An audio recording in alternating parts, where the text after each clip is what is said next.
In this third part of creating a simple grid system, we're going to actually look at making the grid itself. The first two parts covered some theory, and now we're going to get into the practice of how to actually do it.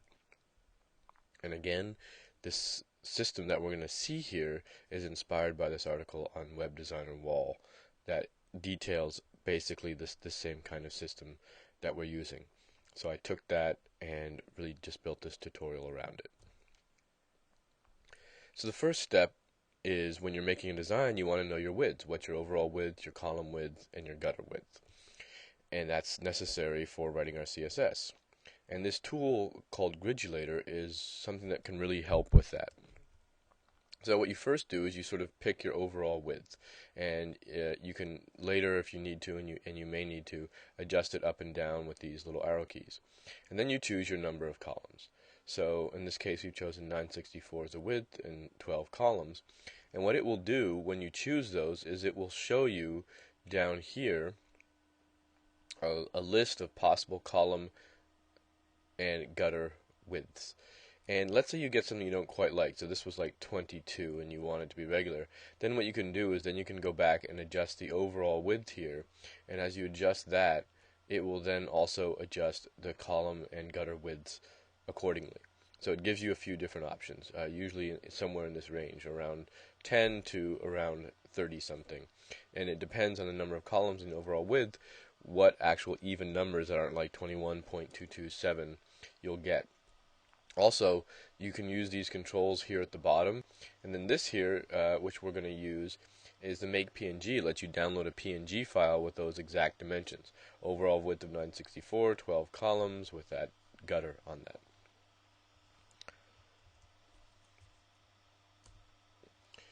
So we want to also write down that information so we know it later. So in this case, our overall width is 964 pixels, our number of columns is 12, our column width is 62 pixels, and our gutter width is 20 pixels. So you might also want to take a screenshot of that. That's another quick way to save it, if you can take and save screenshots to remind yourself.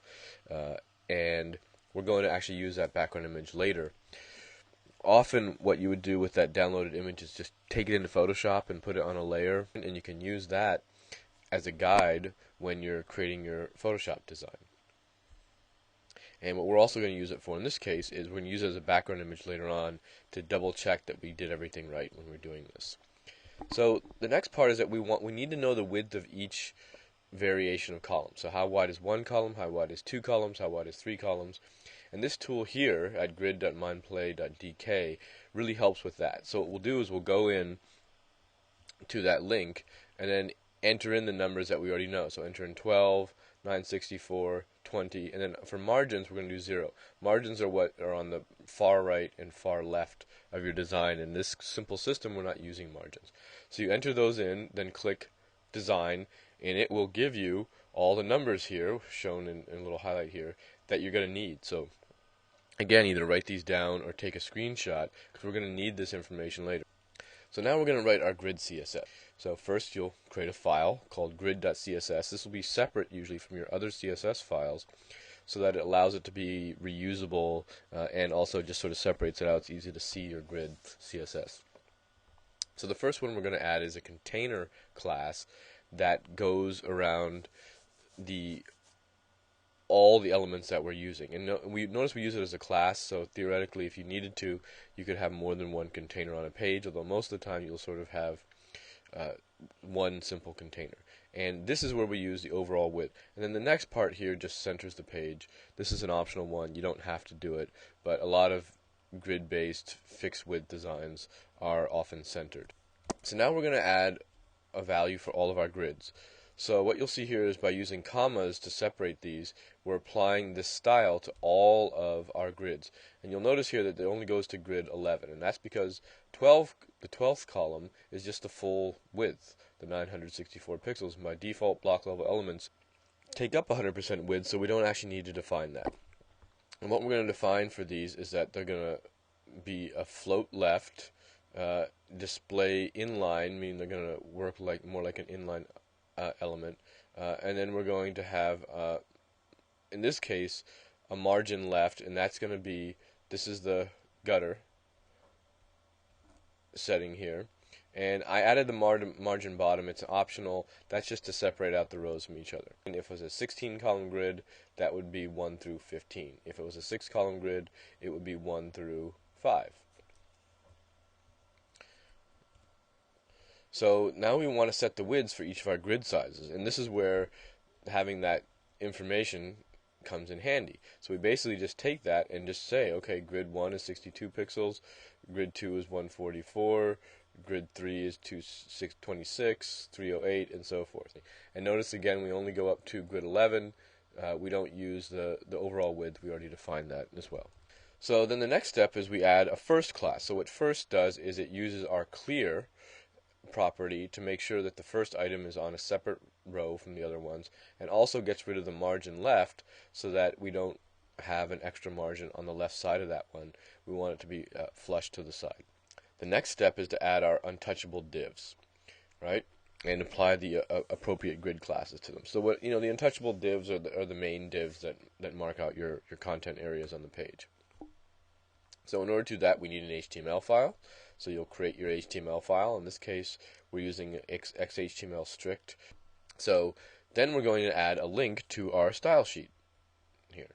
So we're linking in to our CSS sheet that we just made. And so now we're going to add in those divs. So in these cases that we're looking at here, we're just sort of making up some columns. We're not going to base it on an actual design because it would take too long to go through that. There's just a couple salient things to recognize here. So one is that we have our container, and that container goes over all the elements. That's where it ends. The other one is that when we're adding these up, so we're applying our grids, you use first for the first one, and then these columns, this is a 5 column and a 7 column, all the numbers before the next first need to add up to your total number of columns, which is 12 in this case. So that where 5 plus 7 is 12, in this case 3 plus 3 plus 3 plus 3 is also 12. So if we first do it, it's going to look something like this. It's just going to show our content, and the column widths will be right, but then there'll only be one row high, so to speak, or one line high, really, because there's no background colors, there's no height or anything, there's not really a lot of content in it. So one way just to sort of fake it is that we're going to start adding some styles to these just to see what we're doing and if we have it right. So all the other styles that we're going to add to the page, we're going to create in a separate style sheet, and I'm going to name it styles.css. You don't have to name it that. You can name it something else if you want to. The most important part is it's different from your grid style sheet. So we also have to link to that in our HTML, so we add a link in here to add in now 2 style sheets, so we're reading both grid and styles. And then we're going to add some things in. This just, is a reset class that kind of shakes off the margin and padding. That's a discussion for another topic, but that's just to reset things a little bit so I can add the margins as I see fit. And then I'm doing a default font size and font family. And then this is just more for our display purposes here for these examples. We're giving each div a height. You would normally never do that. We're just doing it for this time now. We're also adding a border top and bottom just to show you can do that and add it in. And we're adding a background color. Now the interesting thing here is we're using RGBA values. A stands for alpha, which in this case is 20%, which allows you to see through a little bit so that as things overlap, you'll be able to see when that happens. So here's what it looks like so far with what we had. And what just to back up a second, this is based on this HTML here. So what's happening is there's our one row. We have the 5 columns and we have the 7 columns. Kind of cool. They're 100 pixels tall because of the width, the height that we gave it. And then there's our 3 columns. And then this is the margin that we gave at the bottom margin that adds the distance between the rows. The reason the top one is a darker color is that the container div is also there, and the container div was also given the same 100 pixel height.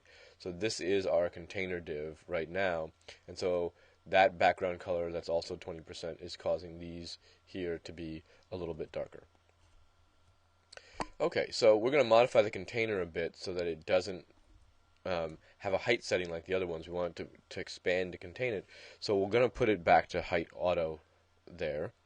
And again, if you didn't set the div, you wouldn't have to do this in the first place. We didn't set a height on the div. And here's what it looks like now. So as you can see, the container is actually gone. And the reason for that is that there's no clearing div that we talked about earlier. So we can add in a clearing div here. And it's important when you add that in that it gets added in before the container div ends, right? It needs to be inside the container, and we don't put any content inside of it. And let's see what that CSS is like. So here's the CSS, and we're just saying clearing both. We do this so that regardless of which direction the floats were before, this clear will work. And so then what we get now is something that looks more like this. So now the container has grown to fit all of the content inside of it, and the only thing that we have now that we might not want is that clearing div also got a height, because we applied the height to all divs using the CSS. So in this case, we're just going to put in another height auto here for the clearing div, just to make sure that it doesn't appear anywhere.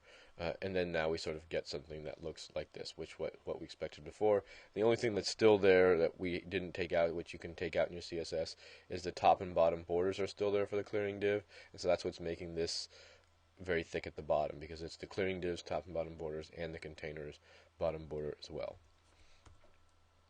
So our next step is to add the content, and this is a great site to go to, htmlipsum.com, to help you add in sort of dummy content. And basically what you do is you just click on one of these things. So if I clicked on long paragraph, it would copy what's inside long paragraph. If I click unordered list, long list items, it copies what's in there. And then you can go ahead and paste that into your HTML.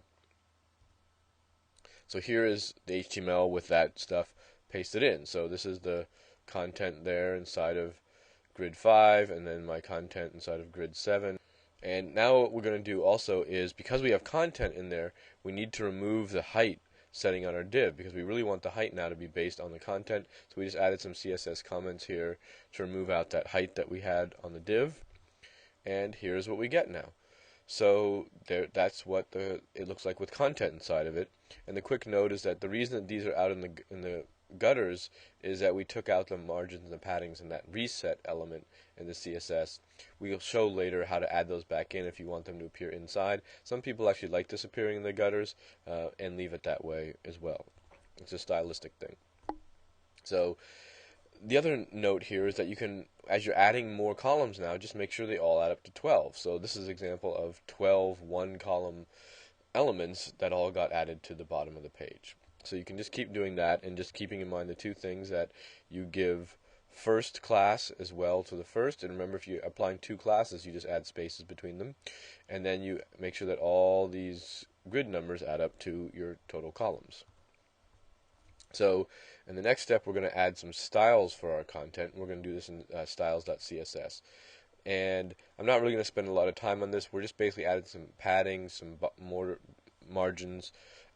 One quick note is, if you want to add that unordered list and lists to get them back inside, 2em is often a good amount of distance to move them back as a rough guess. Here we added an h1 element at the top to give it a title that you'll see in a second. So here now is how our system looks, with a little bit of padding and so forth in there to give it some better spacing. What you really don't want is, you don't want your text elements to run right up against the borders. Now if I wasn't using a background color on this, I wouldn't have to put the padding in. I could just let the text go right out to it, because the gutter itself would give me the spacing between paragraphs. But if you do use a background color, it's often better to give yourself a little bit of spacing in there to make it look better. And then in this case, what we did is we added that image we got from GridYouLater as a background image there. And so that lets us check and see, and indeed, all of our columns are fitting right in that grid pattern that we had. And so also you can tweak your grid if necessary. At this point, you might want to add some more spaces above or below or around it. You can tweak that with the container element often if you need to do that. And you can then repeat this process with different grid sizes. So you can go through again, and on a new site, if you want a grid that's a different width or has a different number of columns or whatever, go back, do it again. The link here is to a page that has these screencasts on it, and also the slides in PDF format. That's it. Thanks for watching.